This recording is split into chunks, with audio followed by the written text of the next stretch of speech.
Hi, everyone. Welcome to a very special live edition of Mastery Talk. So Mastery Talk was born as a podcast here at Stanford, and where you can explore leadership in a way that is down to earth and really practical. So today, we are bringing this conversation directly to you. So are you ready for a really insightful and honest conversation that will give you some tools for your leadership journey? Yeah. So your host for today, our fabulous Yana Ibrahimova. So Yana, she's a leadership development innovator. And Juliana Chizhova, who is a marketing advisor for AI products. So today, Yana and Juliana, they're joined by Richard Braden, an educator and practitioner in innovation and design thinking. So they will discuss today innovation. So that is the philosophy that is about making creativity accessible to everyone. So please welcome our guests and let's begin.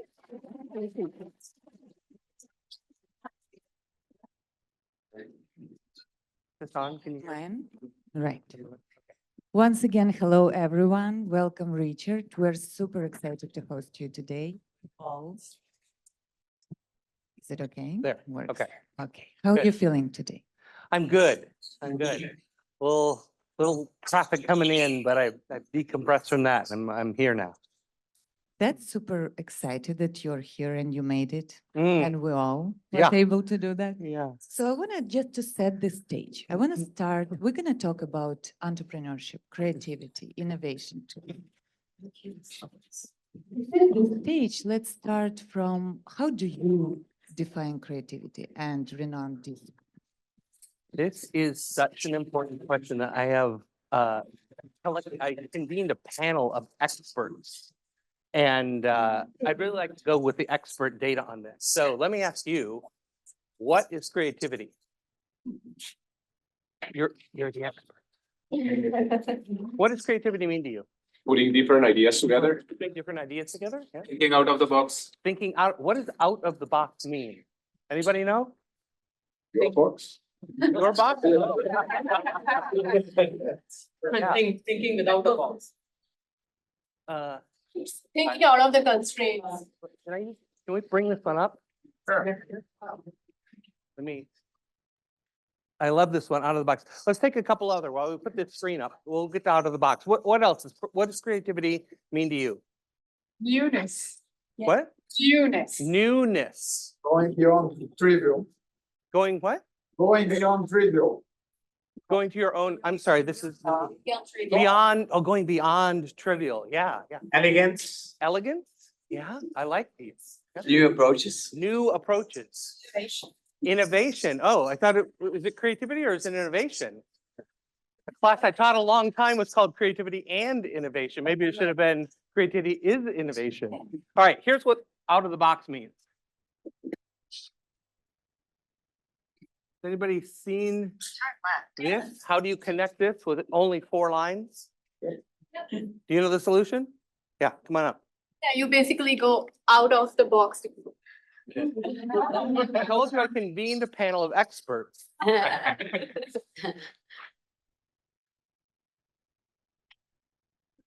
there you go. Something here. There is something wrong with it.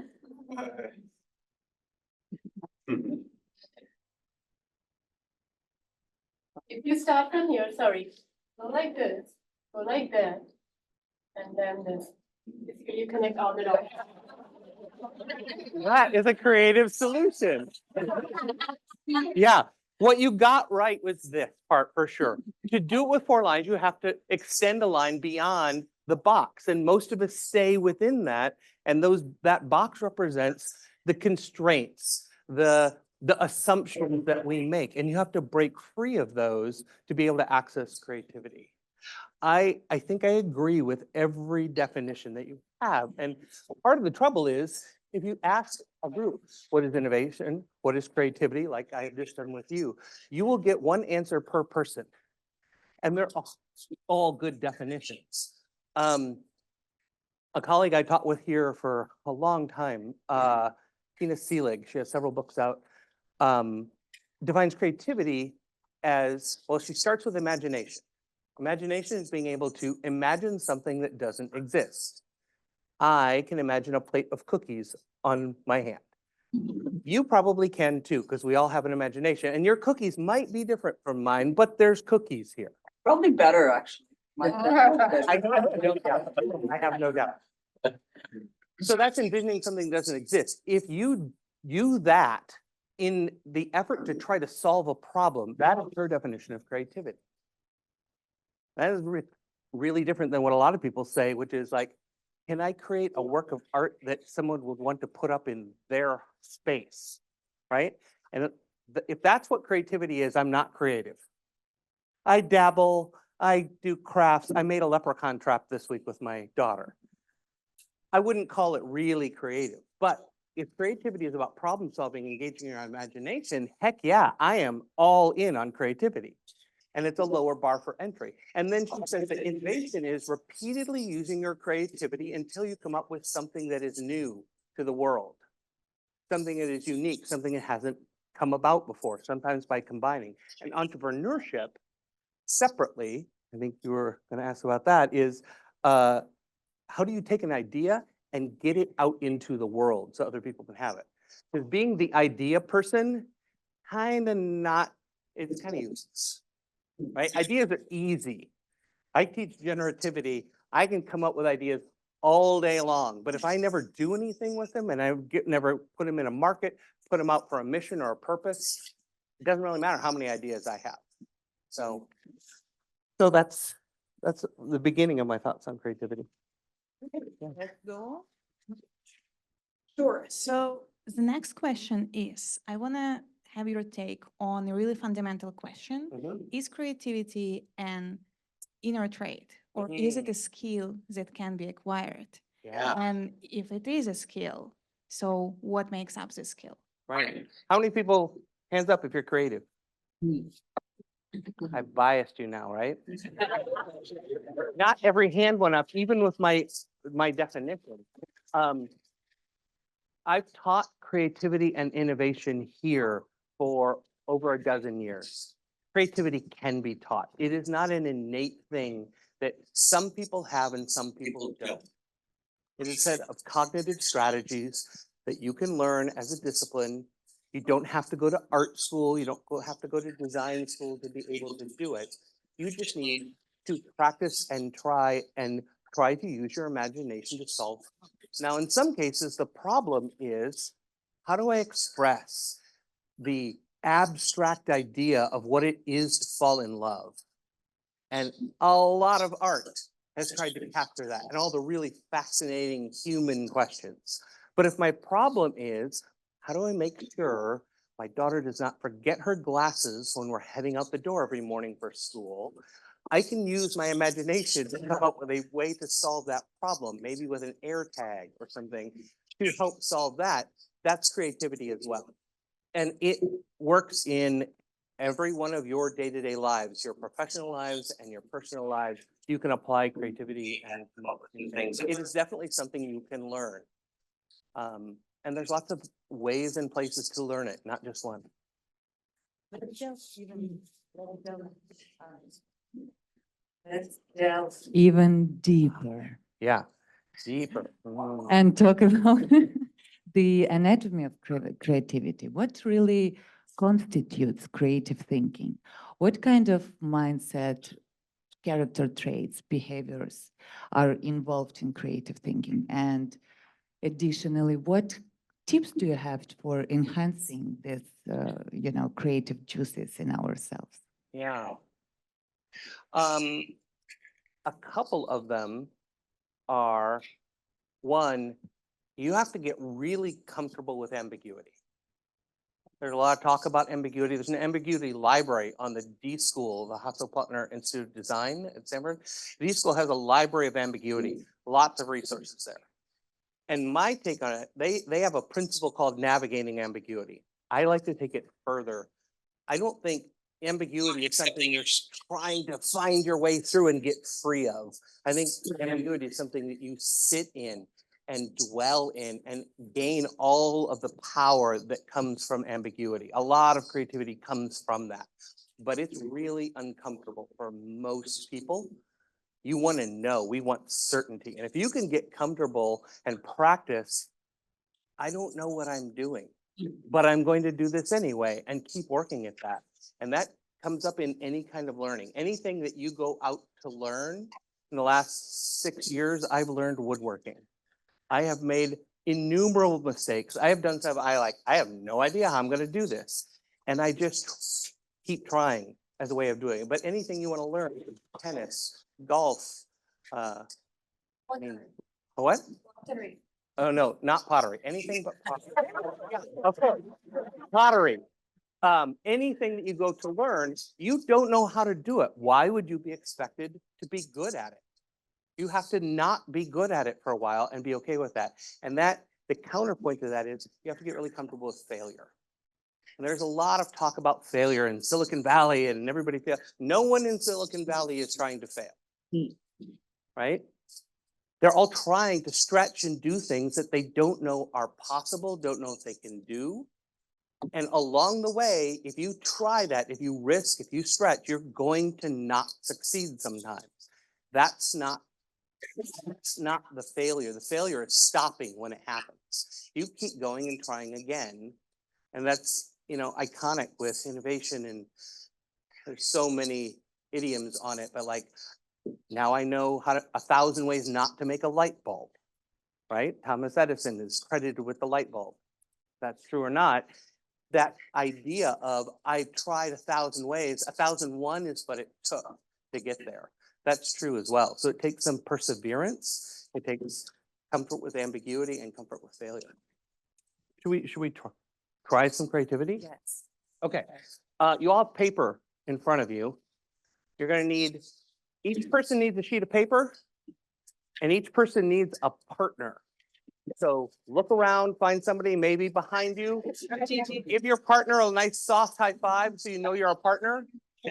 If you don't have a partner, you might have to move. You have a partner? Yeah.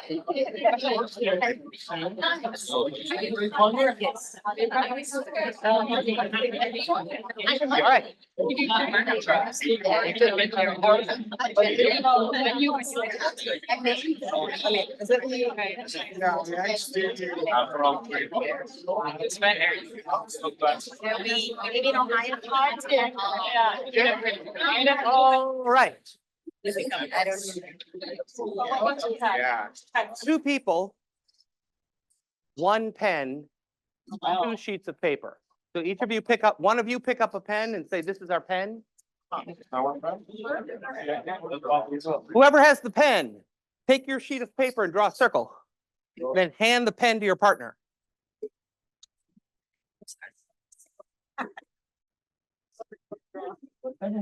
You three in the back. It will work. Just hand the pen faster when we do this. It'll all be fine. Swap, hand your partner the pen. The other person, make a circle on your paper, roughly like this. All three of you do that. Same paper? Same paper? One paper per person. Each person has their own paper. Hey, sorry, I should tap on me. Each person has your own paper with a circle. All right. The last person who had the pen, hand it back to your partner. Partner, you are going to create a face, but you can only add one line. And that means the pen goes down, it moves and comes back up. You cannot do this. That is like 8 lines. So you put it down, move it up, then hand it back to your partner. Partner, you take the pen, add 1 line. Trade the pen back and forth until you are finished making your face. Okay. Go ahead. Everybody on your own paper. Yeah. Everyone on your own paper.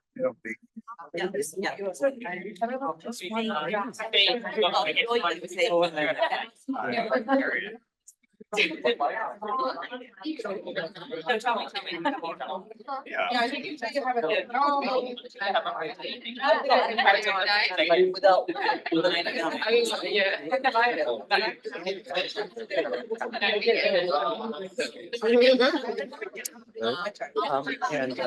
whole website is done. Let's give you a highlight, 'cause this is also Facebook. Yeah. This should be.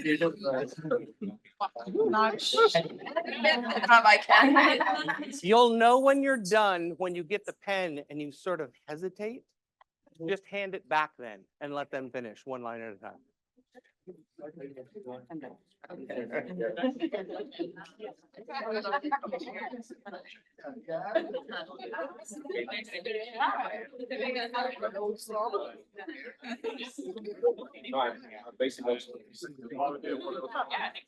How many people are done?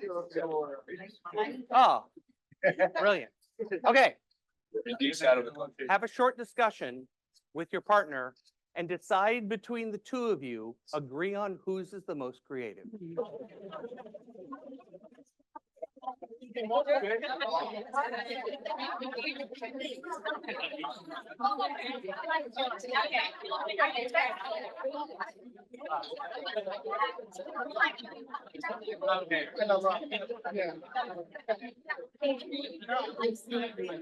Okay, okay. Hang on, I had one hand. Have a definition of creativity, please. Can you have a definition of creativity? Were you not here at the beginning? We had a whole bunch of them.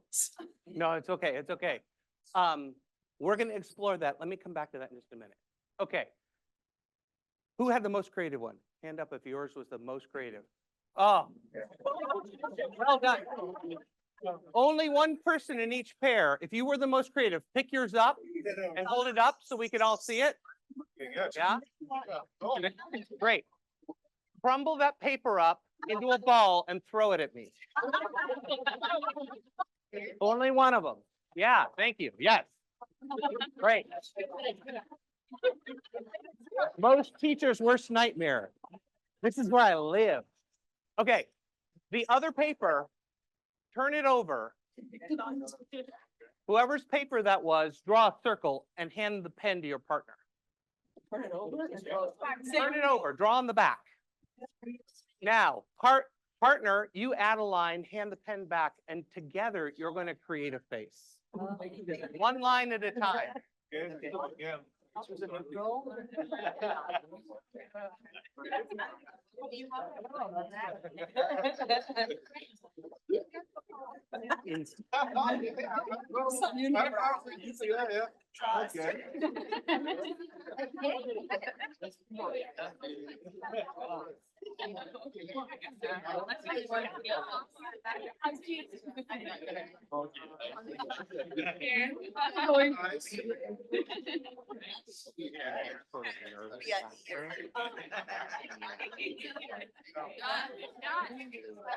Laughter.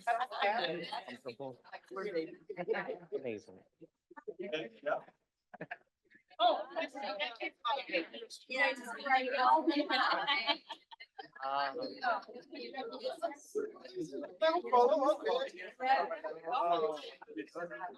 Come on in.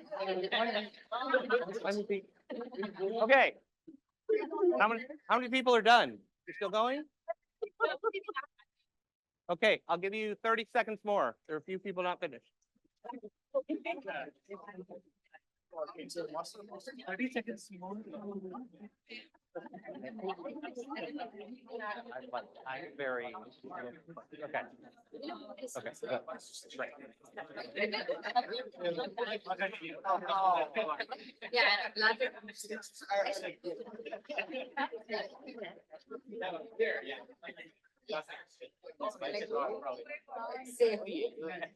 All right. All right. Have a short conversation with your partner now after doing that. What did you learn about creativity doing this exercise? Have a short conversation with your partner first, and then we'll talk about it.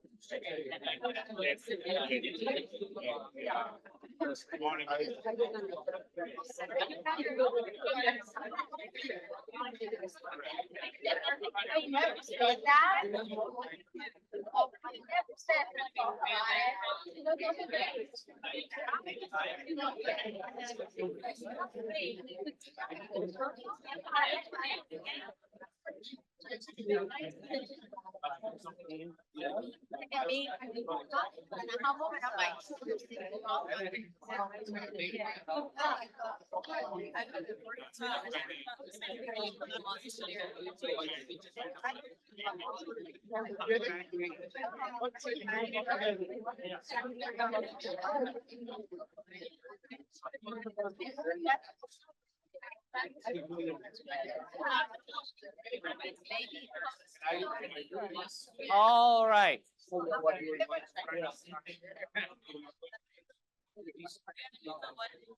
So, share out with everyone, what have you learned about creativity?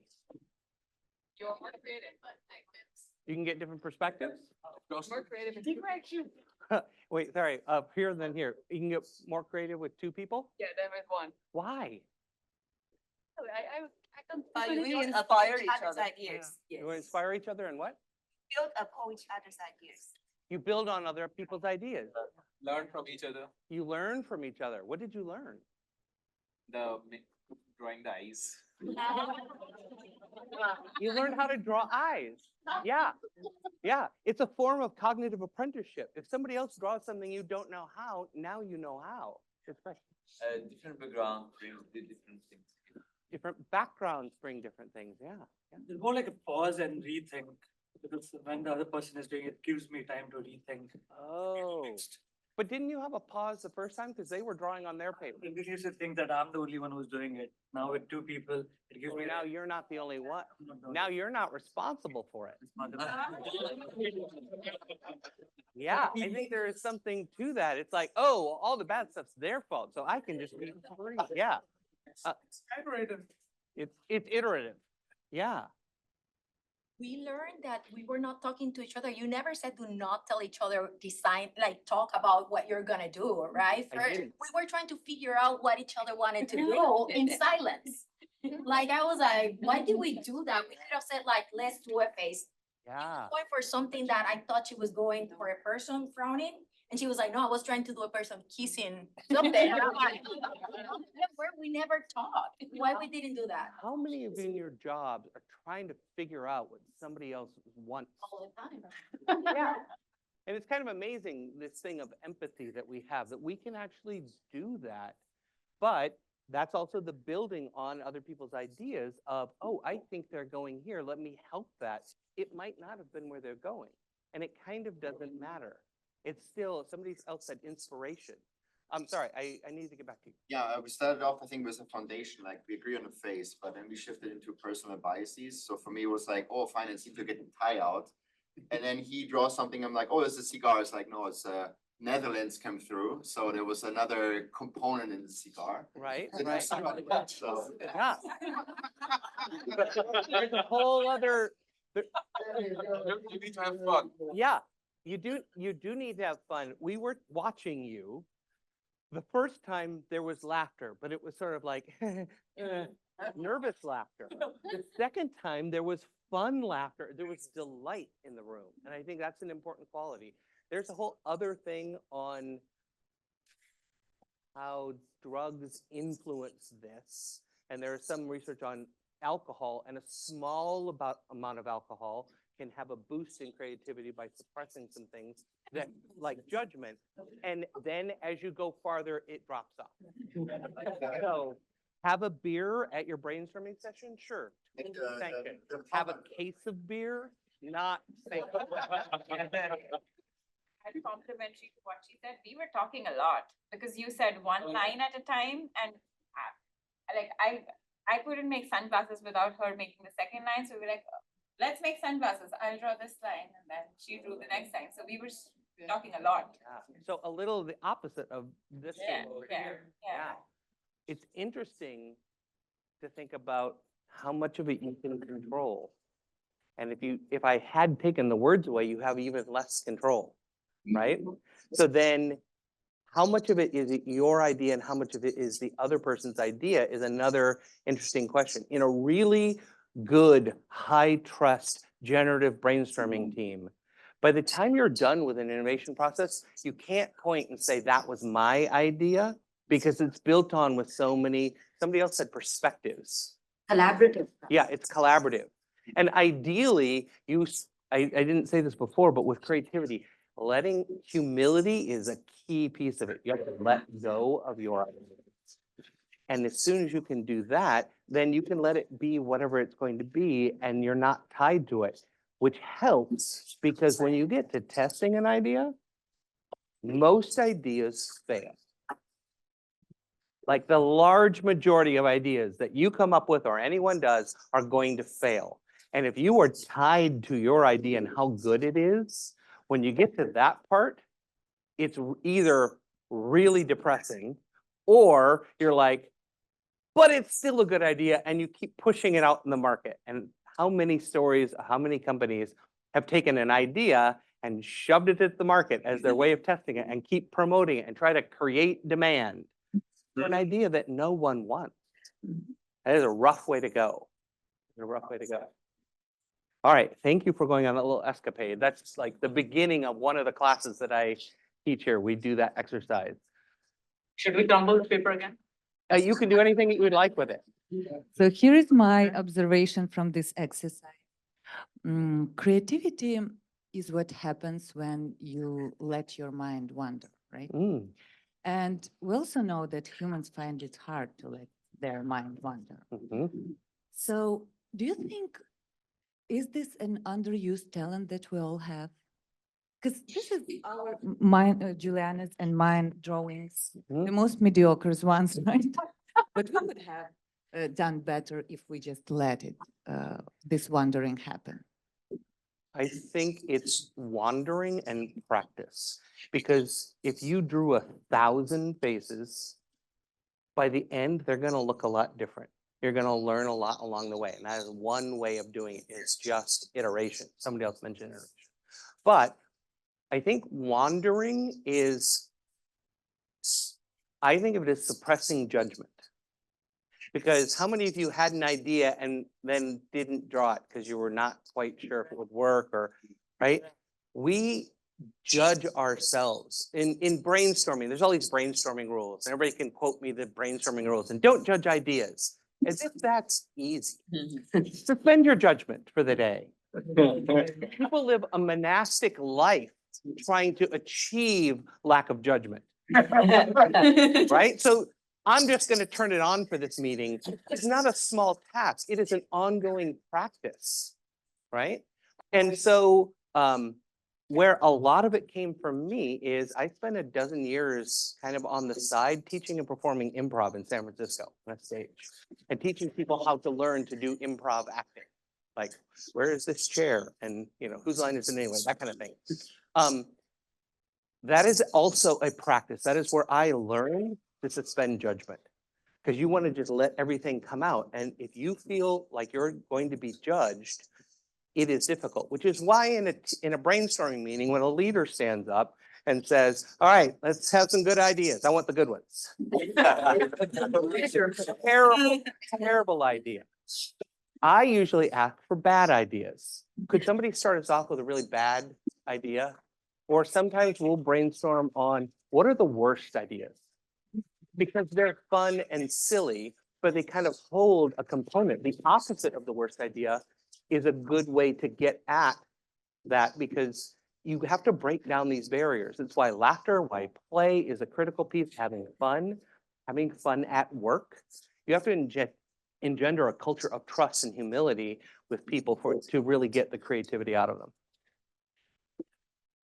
Build on that question. Yeah, sometimes we try too hard, right? Sometimes we just like start thinking about the problem and we just, got stuck, and we are unable to see potential solutions, and no amount of conventional thinking will help you get to the solution. So what kind of mindsets can we employ to overcome that? Yeah.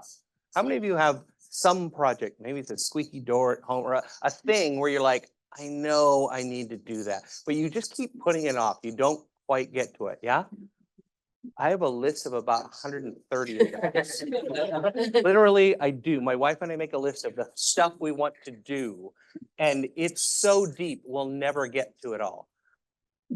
How do you get to doing that when it matters? When your boss or your company or your customers are like, we need this thing, and you feel stuck in how to go forward. It can be difficult. It can be crippling.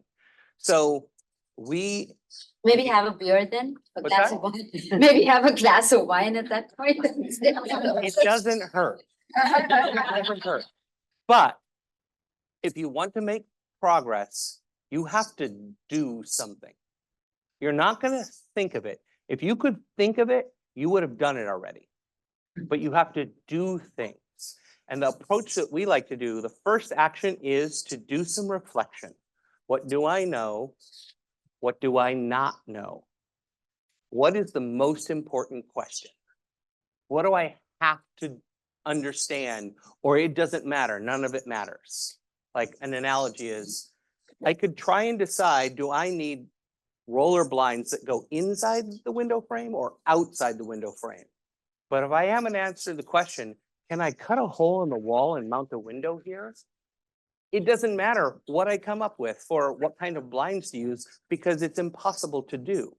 So you need to understand what's the crux thing in the thing you're trying to solve. What is the most important next thing you have to understand? Okay, so what do I know? What do I not know? And what's the most important thing I need to move forward? That is a good start. But that doesn't get you doing anything yet. That's just, you got to figure out where you're going to start. Once you know where you're going to start, then you can ask a couple other questions. Where have I seen something like this before? Where does something like this exist in the world where I can go and read about it? And what are the things I could do to start to move this forward? Okay, so you make a big list of stuff you could do. And when I say stuff you could do, it has to be something you could do in the next 2 weeks. Ideally, you can start in the next hour and do that thing. And they can be simple. This is not project planning time. This is, well, I guess I could go talk to 5 customers this week. That's a pretty simple idea. It causes terror for a lot of people. I leave or call somebody and talk to somebody I don't really know about this thing. It's a simple action that you can take. It gets you in action. You learn a ton from that one simple thing. So it's a whole bunch of small, simple steps getting in action that get you unstuck. The problem's overwhelming. You have to break it down into small pieces. And you have to be okay, like I said, with failure. Maybe talking to those 5 people, you don't learn much. And it's the wrong thing. What you needed to do was something different. So then you go back and you do that. In 2003, I walked, backpacked from the Mexican border to the Canadian border on the Pacific Crest Trail. There's been a movie out recently that made that popular. You cannot wake up every day doing that and think I'm hiking to Canada. You will not get out of your sleeping bag. It is overwhelming. You start with, look ahead, and I'm like, in a mile, there is a peak. I'm going to make it to the peak. Sometimes I was like, I'm going to make it to that rock. That was as much as I could handle. It was late in the day and I was tired. But you keep taking steps. If you keep taking steps, you can walk to Canada. And that is true of innovation. If you keep taking steps, you can get there. If you have to solve a problem, meet a challenge, you can get there, but you have to stay in motion doing it. At sometimes the cost is too high. This is not worth solving. The effort required, I'm going to opt out of this. But that's an intentional decision. It's not a languishing and melting away until I've forgotten about it. I think that's a different piece. So intentionally take steps to move forward. Thank you so much. Yeah. So just to sum up a little bit, our part on creativity is first we have to suppress our judgment. We have to have fun, maybe have a beer. And then we just have to start doing something in order to get there. intentionally and thoughtfully do things. And also practicing unbiased thinking, Yeah, wondering. it is a practice for sure. So switching gears to innovation itself. Mhm. It's not a linear journey, right? It's rarely straightforward. And I'm curious, how do you suggest leaders to navigate this uncertainty and ambiguity, especially when the initial excitement fades and real work starts? Mm, And yeah, especially during the tough times, how do you yeah, gather all the strengths together and go Yeah. for it? that's a lot of a question. Um, Let's start from sharing tips to guiding teams during tough times. Yeah, okay, so during tough times, like now, when there are still massive layoffs happening, you have less team and more to do, right? So how do you do more with less? My contention is that the innovation toolkit, the how you approach doing innovation, call it design thinking, call it agile, whatever you want to call it, in there is the ability to take steps that mitigate the risk, like you incrementally build on ideas to test them out and see if they're going to work. And so you can accomplish more with your smaller team by using that approach because you kill off the bad ideas. I said there's a lot of bad ideas and they mostly fail. You want to find them and push them aside or iterate into something better as fast as you can. So I think that is a great place and a great toolkit for moving forward because everything is about get into action and do. For what innovation's promise is, I say innovation is not hard. It is hard work. And that I think is a misconception. There's a myth in there that innovation is like some silver bullet. So let me just unleash innovation. We'll send you off to a boot camp or we'll have a 2-day workshop and boom, now we will innovate. And that is just not how it works. Innovation is not easier. In my estimation, innovation is a better way to go about solving especially big and complex multi-stakeholder problems. But it works on pretty much anything. So sometimes it's a little bit of overkill. You don't need to innovate every single thing in your business. You need to innovate on the important ones so you can leap ahead and do something that will be significant. But it takes a lot of work and it takes work in a different way. There is more ambiguity. It is not at all linear. There are innumerable books, methodologies, consulting firms who will present to you a very linear path to this is our process for how innovation works. And you go through these steps and many people, that's where all the backlash in the last few years has come from, is people use a reductionist way of presenting this because it's easier to sell to somebody, hey, here's our process of 5 steps that get you to, right? The D school here used to have that. We had, well, it was originally 6 and then 5 hexagons of this is the design thinking process. And the thing that gets missed is you don't go through those steps. Nobody does. That is what a couple of excellent designers did one time. And it sort of worked. But if you look at it, you have to go back and forth, take steps back, go back and redo. It's a constant iteration and you have to navigate your path. So those questions I asked you before, what do I know? What do I not know? What's the most important thing? Where have I seen this? What could I do? That's what you need to do with any of those design methodologies is you have to constantly be doing that. It's called metacognitive reflection, thinking about how you're thinking about the problem. And then from that, you can use all those toolkits and they all work equally. In fact, we did some research, a colleague of mine and I, she's at Harvard now, said I think we're up to 83 different frameworks, IDEO's framework and McKinsey's framework and IBM and Frog and Jump and all these people. We looked at all of them and coded them for what is going on inside them. Turns out there are only 6 mindsets across all of them. They're all doing the same thing. They all look pretty similar, so it's not too surprising, but now there are 6 mindsets, but they all do different things and they have different recipes. And so I think of it more like everybody's got their own cookbook and their set of recipes. And they're fine, and you can make a meatloaf. But if you look at the really places where people are excellent at design, they have gone to culinary school and they have technique. And so they decide when to pull out which tools. What are the things you can do? When do we go backwards against what we're supposed to do next and do the opposite of that because it's the right thing to do next? So I think the mindsets that are there, since I've kind of put that out there,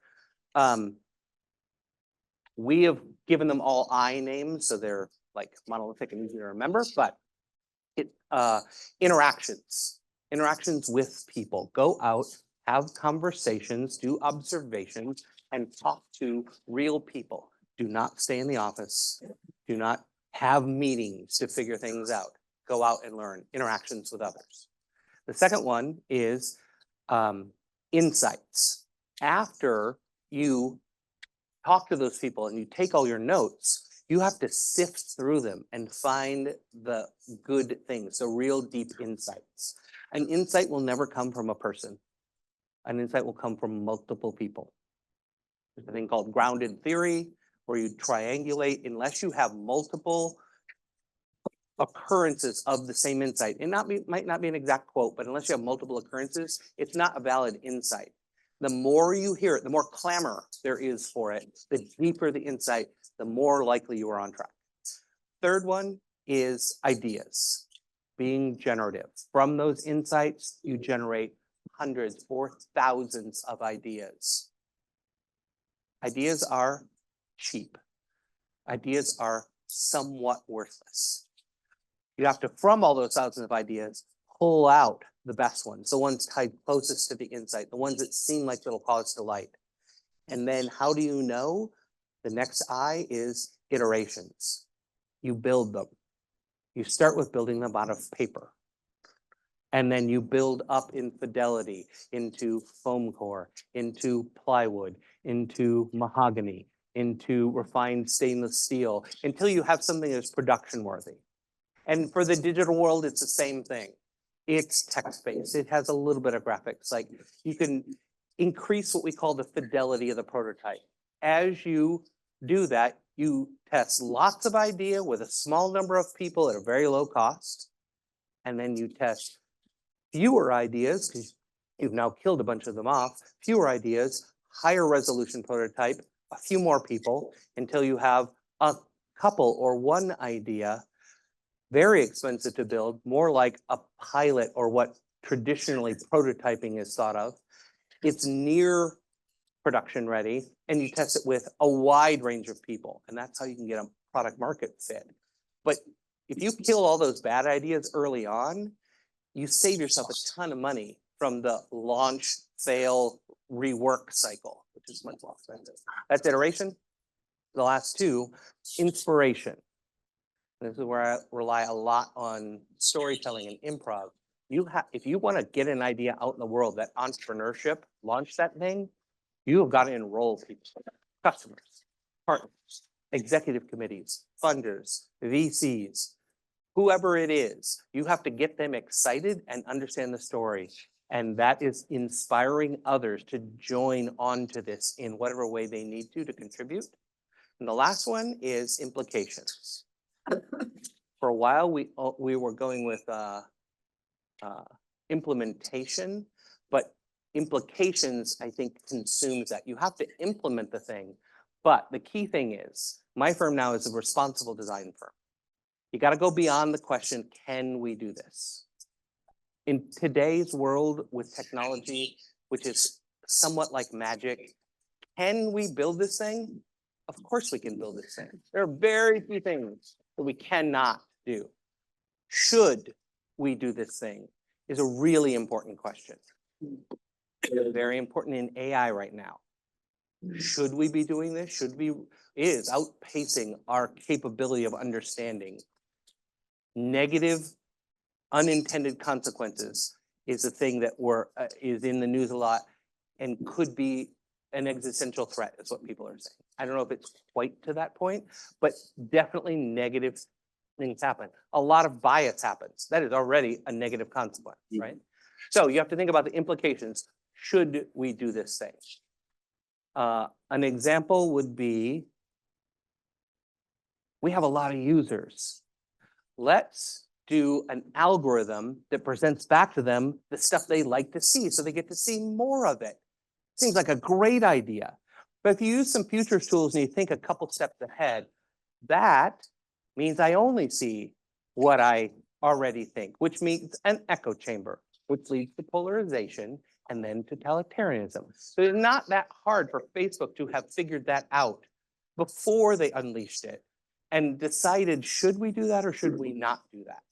And I'm not going to attribute all of the political woes and polarization that's going on, not just here, but around the world on Facebook. But there's a lot of players in that. And those are the kinds of questions that if you're going to put something out there, there's a long lever with technology. You have to think about what are the implications.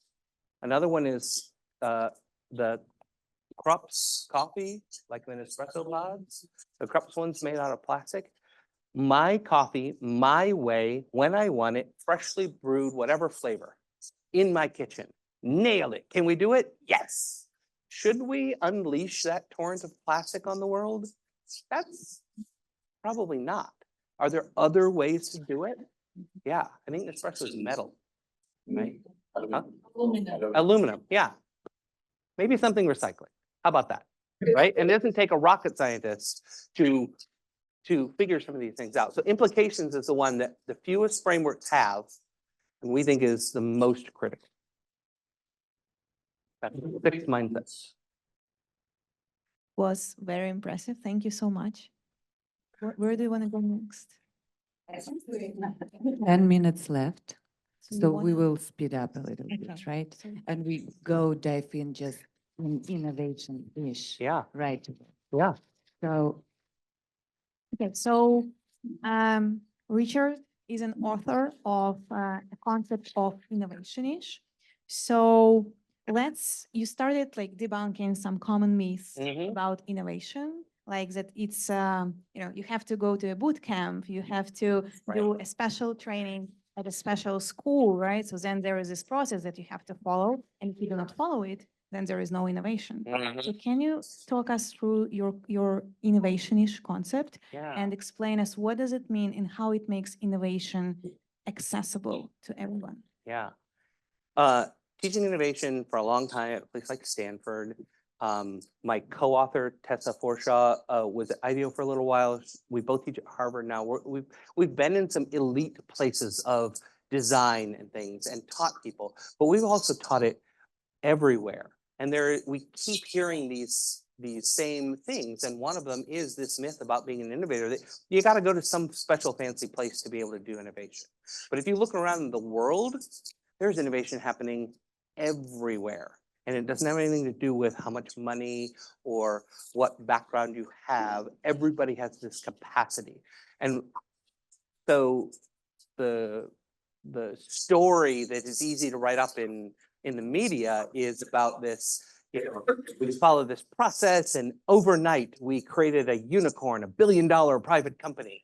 And they miss the 10 years it took of failure and struggling to get to that one eureka moment where a lone genius had an epiphany and they're so smart and all of a sudden they did it. And so we're like, that's bollocks. So that we're not in for that. So we have rebranded innovation to innovation-ish. It's a lighter, more inclusive version of innovation, and it is really innovation for everybody. So those mindsets I just did, those are the core mindsets. That was our research into that. Everything that you do, I said you have to take actions, we call a move. And a move could be a user journey map, or it could be a card sort exercise as an interaction, or an ethnographic style interview. Those are all moves, things, actions you can take. And those are all from the sort of like the design world.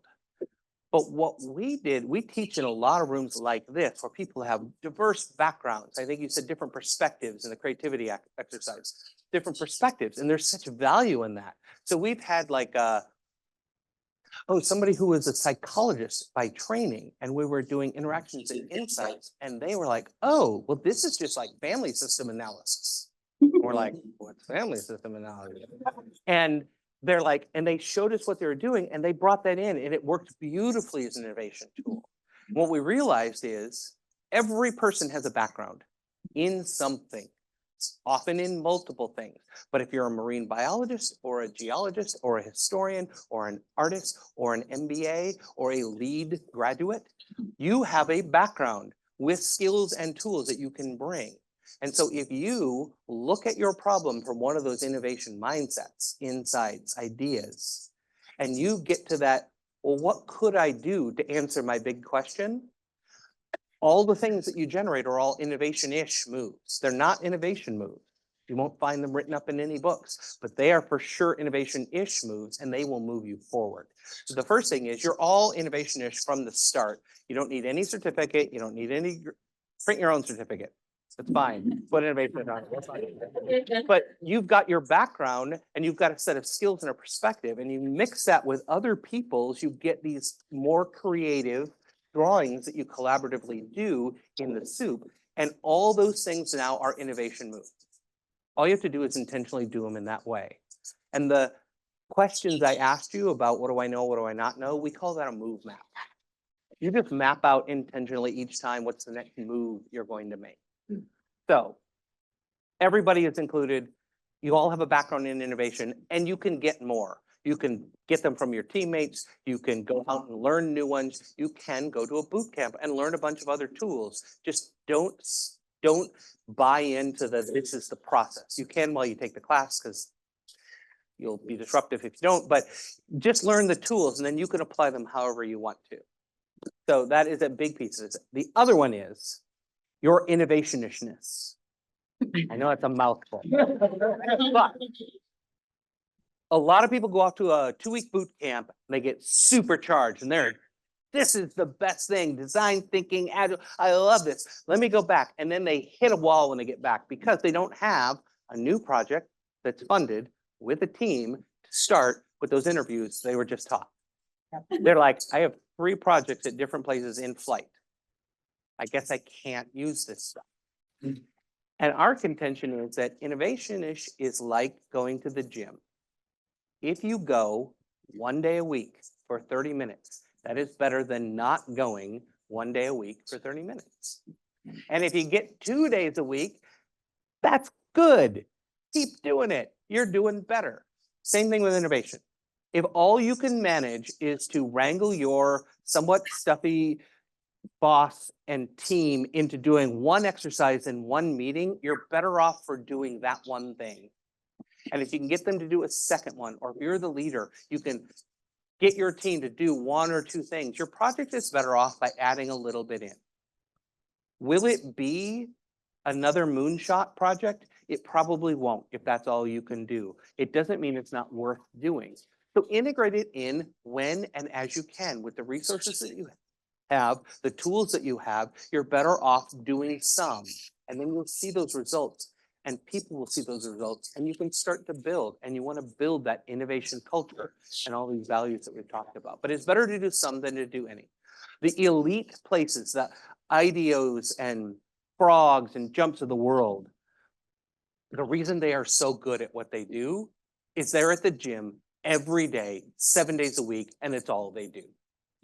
They practice these same things and do it deeply all the time. If you are not going to be a design firm at your organization or business unit, you don't need to do it that much. If your project isn't actually going to the moon, then you don't need to do that much. But your project will be better if you add more, and the more you add, the better you are. Moonshot. It was 10 years, over 10 years, and people died. If that's the level of project you're actually on, do it rigorously. If it's not quite, and it falls, if it's a roof shot, that's a great project. Do a roof shot project. See how it goes. So that's it. Thank you, Richard. We have 3 minutes left. And I think it's time to open up for questions, right? You've probably seen a lot of products out there, right? Especially in Silicon Valley, and you probably look at them differently, right? As we all are, compared to all of us. What is your favorite product? Like from the design perspective, like the one that just like. My wife knows not to ask me superlatives now because I go into a big evaluation for favorite. But I will say a product that I really love. I have a Tesla. It's very political and all the things, but the design of the car experience in that is incredible. I am always in awe of it, and it has flaws. I was just talking with my daughter, she's 6, and we were talking about the drink holders in the back are awful. They pop open all the time, and I was like, see that? That is a bad design. And she started to brainstorm ideas for what would make it, well, you could put a button here, or you could do this here. And I'm like, yes, it's getting through one thing. But there's just so much elegance. And I think one of the qualities that makes a design really good is you aren't aware of its design. I walk up to the car and it's unlocked. I just open it, but it was locked the whole rest of the time because and a lot of cars have that now. Those kind of things where the design is invisible to the person and it takes a problem that used to exist and obviates it. I think that's what makes a really great design product. Very quickly, just for the leaders and like people managers, what simplistic steps you can take to create a safe space and conditions to encourage innovation in the team? Great. 2 things. 1, give them permission. Make it so that when they come up to you to say, they will stop themselves and go, oh, you're just going to say yes and walk away. Okay, give them permission to do what they want to do. The second thing is, how many of you reward like high performers or when people do a good job?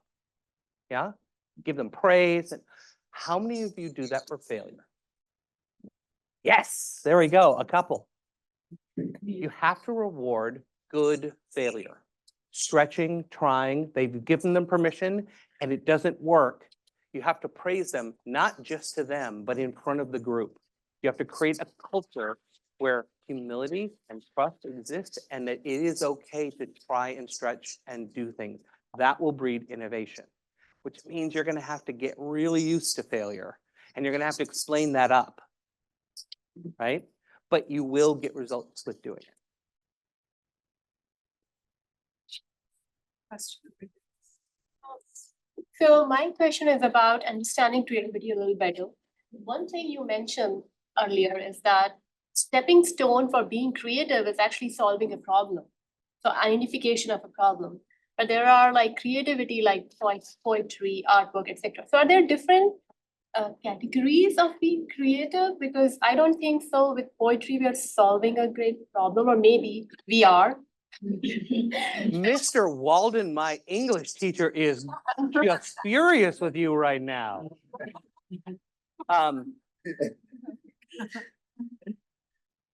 Art is trying to solve a problem. It's communication and human connectedness. This may be an oversimplification. I didn't go to art school, but my take on it is trying to help us adapt and explain as a human species with the human experience. How do you capture and translate to others the feelings of love, of grief, of death, of having a child? You can't just write down a couple of words and that, okay, now everybody's got it, right? There's an eternal search for how do we explain our existence and all these really interesting philosophical questions. I think the arts, that's the problem they're trying to solve. How do we connect and share about that? How do we bring people together? So, right, it's a slight twist, but that is a reframing of problem. And one of the key things is you have to have the problem. You have to keep understanding and reframing the problem. Go in not knowing. Say, this is the problem I'm trying to solve. Do a move, do something, and then go, oh, that's actually not the problem. I need to change these 2 words. That's the problem. and then do that over and over and over. You will constantly reframe your problem, but that makes all the difference. So you do need to be solving a problem. We often say a design challenge, especially when it's a little bit broader, but yeah, you have to redefine. There's a tool called a how might we statement. They are very difficult to, they're a lot of work to go in and get that right. But if you do, you can nail it. And even, I'm just kind of wondering, isn't like a mastery of a craft also a kind of innovation? Like you're just trying to master that. I mean, it's an art, we do different ways, but the technique you did that is very innovative. It's a completely different way of doing it. Yeah, I mean, I think somebody said new to the world or new. Most art, replication, is creating something new to the world, the new offering. So I would say it would fit under that. And I think mastery, I would put in the category of learning. Have I mastered this? Is it something that I have achieved the point where, like culinary school, I can now play with the rules around it.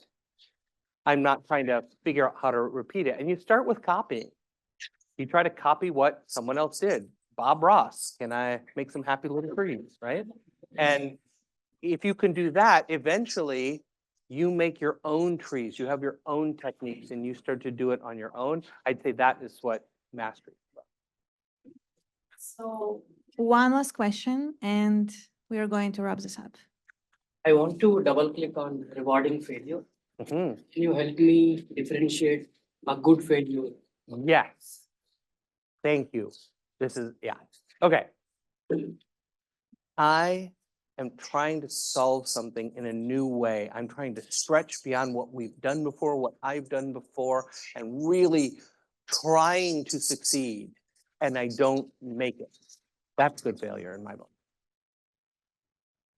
I just keep messing up my calendar. Sorry I was late. I'm always late. That is crap ass failure. Right? Execution failure, when it's not a stretch or trying to do something new, that's just bad executive function. It might be neurodiversity, so like allow for that. I've had people on my team where they struggled with some of those execution things. And so how do I adapt and create an environment that they can succeed in, but they have to adapt to succeed. And so I would say the careless, thoughtless, preventable failure is not the good failure. The stretch, risky, try to go beyond failure is the good failure. That help? I have a follow-up. Yeah. So how do I communicate that it was a bad failure? Should I, talk through the process, use a metaphor? What would be a good way to say that, hey, this was a bad failure?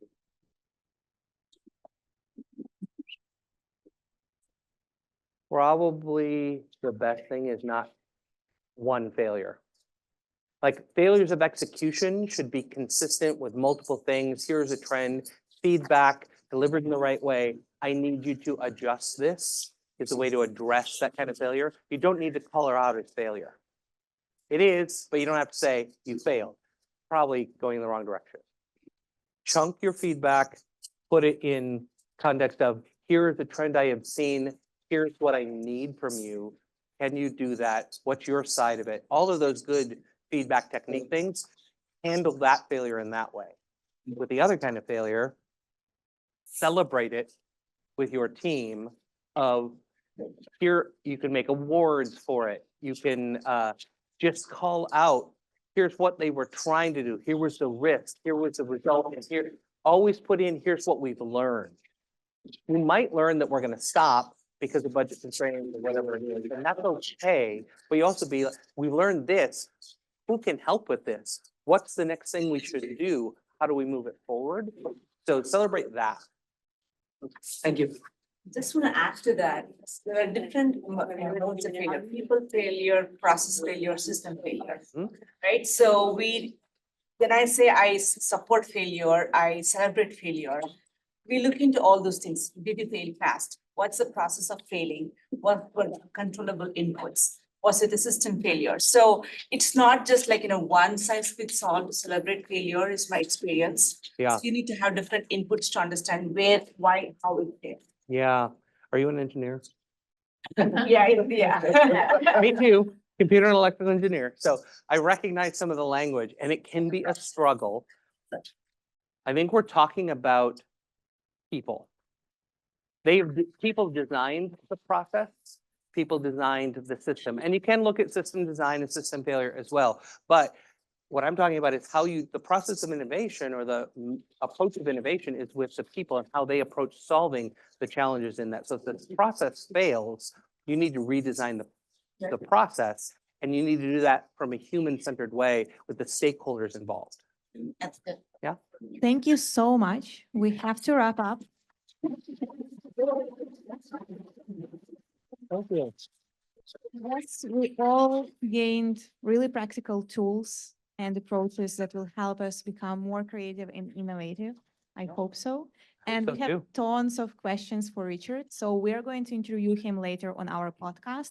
It's called Mastery Talks. We already talked with Sarah Soul, with Jennifer Ecker, with Margaret Neal. We're going to have a range of amazing speakers later this year, They're amazing. available on all podcast platforms. So feel free to tune in, especially if you finished LEAD and you want to refresh some of the learnings that you gained in it. It's very helpful. And we're excited to keep contributing back to our amazing community.